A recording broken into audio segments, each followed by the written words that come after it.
ஐயூர்லாம் நான் வந்து திருநெல்வேலியிலேருந்து வரேன். எனக்கு வந்து ஃபேஷன் டிசைனிங் படிக்கணுன்றது வந்து சின்ன வயசுலேருந்தே பெரிய கனவு. அதனால நான் வந்து சென்னை வந்து தான் படிக்கணும் அப்படின்றதுலே இருந்தேன். அப்புறமா தான் ட்ரீம்ஸோன் பூந்தமல்லிக்கு வந்தேன். அங்கே வந்து பார்த்து எல்லாமே கேட்டேன், சிலபஸ் எல்லாமே கேட்டேன். எல்லாமே சூப்பராக, ரொம்ப சூப்பராகவும் சொல்லி கொடுத்தாங்க. எனக்கு ரொம்ப பிடிச்சிருந்து. ஃபேஷன் மேனேஜ்மெண்ட் ஒரு கிளாஸ் எடுத்தாங்க. எனக்கு வந்து இது ரொம்ப புதுசாகவே இருந்தது. இதெல்லாம் நான் எதிர்பார்க்கவே இல்லை. இப்போ வந்து எனக்கு வந்து ஒரு பெரிய கான்ஃபிடென்ட் இருக்குது. எவ்வளோ பெரிய பிஸ்னஸாக இருந்தாலும் நம்ம தனியாக வந்து ஹேண்டில் பண்ணிடலாம் அப்படின்ற அளவுக்கு எனக்கு வந்து ரொம்ப கான்ஃபிடென்ட் கொடுத்துருக்காங்க. இதுக்கு முன்னாடி அந்த ஒரு சின்னதாக கூட எனக்கு ஒரு ஐடியா இல்லாமல் இருந்தது.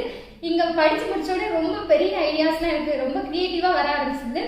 அப்புறமா சாஃப்ட்வேர் கிளாஸ் போனேன். அங்கேயும் என்னோட லோகோவை நானே க்ரியேட் பண்ணிக்கிட்டேன். அவங்க சொல்லி கொடுக்குற டீச்சிங்குமே இப்போ வந்து எனக்கு தெரியல அப்படின்னாலும் தெளிவாக ஒன்றுன்னா ரொம்ப அழகாக சொல்லி கொடுக்குறாங்க. எனக்கு புரிகிற மாதிரி நல்லா சொல்லி கொடுத்தாங்க.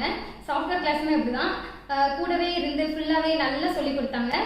அதே மாதிரி இப்போ வந்து எனக்கு ஒரு புதுசாக பிஸ்னஸ் பண்ணணும், புதுசாக நான் வந்து சின்னதாக க்ரியேட் பண்ணி புதுசாக பிஸ்னஸ் வீட்டிலேருந்தே பண்ணி கொடுத்துட்டு இருக்கிறேன். நல்லாவே எனக்கு வந்து பிஸ்னஸ் டெவலப் ஆகிட்டே இருக்குது. இனிமேல் நான் வந்து பெருசாக நானே ஓனாக ஸ்டார்ட் பண்ணுவேன். இப்போ வீட்டிலேருந்து ரன் பண்ணிகிட்டு இருக்கேன். இனிமேல் ஓனாக கண்டிப்பாக ஸ்டார்ட் பண்ணுவேன். So thanks to Dreamzone Poonamallee.